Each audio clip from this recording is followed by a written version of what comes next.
Amigos, que Dios les bendiga. Bienvenidos a una nueva edición del Evangelio Diario. Estamos a martes 13 de enero, en esta primera semana del tiempo ordinario. Y para hoy recordamos y celebramos en la liturgia de la Iglesia a San Hilario de Poitiers, obispo y doctor de la Iglesia. Fue llamado el Anastasio de Occidente y efectivamente se asemeja en muchas cosas al batallador obispo de Alejandría. Fueron contemporáneos. Hilario nació a principios del siglo IV en Poitiers y ahí murió en el año 367.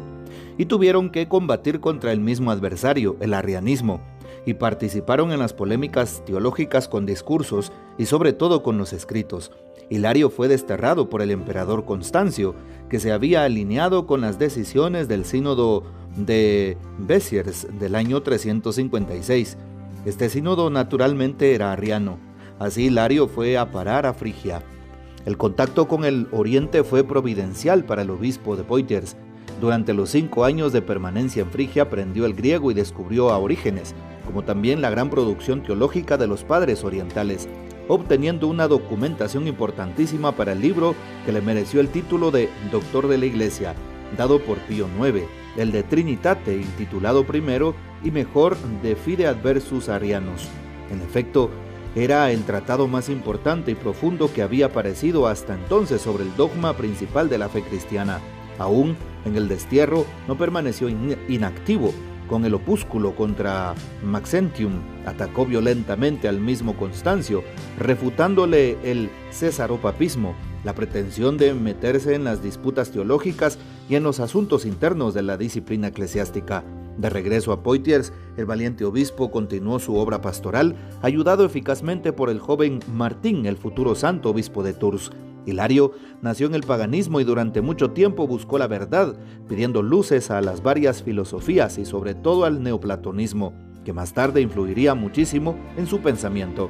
La búsqueda de una respuesta sobre el fin del hombre lo llevó a la lectura de la Biblia, en donde finalmente encontró lo que buscaba. Entonces se convirtió al cristianismo. Era un noble terrateniente y cuando se convirtió estaba casado y tenía una hija, Abre, a quien amaba tiernamente.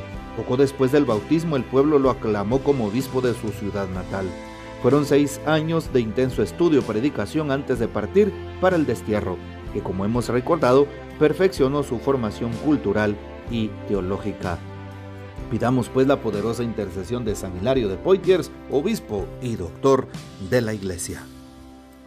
Y para hoy tomamos el texto bíblico del Evangelio según San Marcos, capítulo 1, versículos 21 al 28. En aquel tiempo se hallaba Jesús en Cafarnaúm y el sábado fue a la sinagoga y se puso a enseñar. Los oyentes quedaron asombrados de sus palabras, pues enseñaba como quien tiene autoridad y no como los escribas. Había en la sinagoga un hombre poseído por un espíritu inmundo que se puso a gritar: ¿Qué quieres tú con nosotros, Jesús de Nazaret? ¿Has venido a acabar con nosotros? Ya sé quién eres, el Santo de Dios. Jesús le ordenó: cállate y sal de él. El espíritu inmundo, sacudiendo al hombre con violencia y dando un alarido, salió de él. Todos quedaron estupefactos y se preguntaban: ¿qué es esto? ¿Qué nueva doctrina es esta? Este hombre tiene autoridad para mandar hasta a los espíritus inmundos y lo obedecen. Y muy pronto se extendió su fama por toda Galilea. Palabra del Señor, gloria a ti, Señor Jesús. Empezamos nuestra reflexión de hoy recordando que estamos en esta primera semana del tiempo ordinario. El color verde es el que identifica a la liturgia durante este tiempo. El tiempo ordinario se divide en 2 partes en el año litúrgico. Esta primera parte, después del tiempo de Navidad, que va hasta el miércoles de ceniza cuando empezamos la Cuaresma. Y después de la Pascua, continuamos con la segunda parte del tiempo ordinario. Bueno, ¿qué nos dice la palabra para este día? En la primera lectura escuchamos al profeta Samuel. Y justo se nos habla de Samuel. Samuel capítulo 1, primer libro de Samuel 1 del 9 al 20, en donde Ana no podía concebir. Era la esposa de Elcaná. Pero el Señor en el templo, estando ella en oración, le da una promesa, que podrá tener un hijo aquella que es estéril. Y así sucede, de tal manera que Ana concibió, dio a luz un hijo y le puso Samuel. Y posteriormente se lo entregó al Señor. El Señor cumple su promesa siempre y cuando creamos. ¿Qué nos pide el Señor? El don de la fe. La confianza en Dios no es fácil, pero solamente podemos obtener la fe a través de la oración. Una invitación para ti, mi hermano, mi hermana, que estás sintonizando Radio Estrella y escuchando este audio, o que estás allí en las redes sociales. Te invito para que pongas atención a lo que Dios te pide. Dobles tus rodillas, confíes en su infinita misericordia. Solamente tiene fe aquella persona que ora.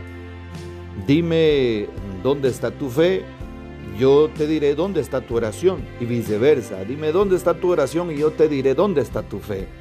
Pero no es posible que alguien me diga, yo tengo fe, pero no oro. No es posible.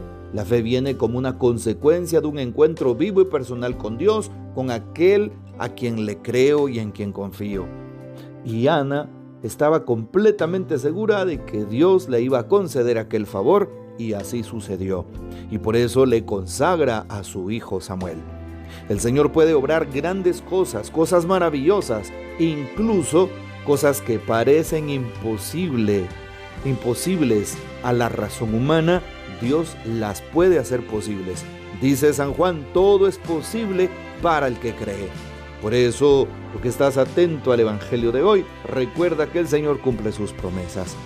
Segundo punto, respecto del Evangelio de San Marcos, en el capítulo 1, 21 al 28 de hoy, nos damos cuenta que Jesús se halla en Cafarnaúm un sábado. Va a la sinagoga y se pone a enseñar. Toda la gente se queda asombrada de sus palabras. ¿Por qué se asombran? Porque aquel a quien conocían allá en Nazaret, ¿verdad? Y que ahora viene a Cafarnaúm, a Galilea, pues se expresa con unas palabras muy espirituales, muy técnicas y sobre todo muy profundas. Y también porque enseñaba con autoridad y no como los escribas. ¿Qué hacían los escribas, los fariseos y los letrados del templo? ¿Cómo enseñaban aquellos que eran llamados maestros y que eran unos rabinos? Enseñaban citando a otros maestros, a otros rabinos, incluso citando a la famosa Mishnah, o llamada la tradición que tenía el pueblo judío. Sí, esas eran sus citas en aquel tiempo. Jesús no. Jesús cita la palabra en el Antiguo Testamento. Jesús cita a los profetas. Y también Jesús habla con autoridad, citándose a sí mismo. Se ha dicho ojo por ojo, diente por diente. Yo en cambio les digo, amen a sus enemigos, perdonen a quienes les han hecho mal. Qué importante.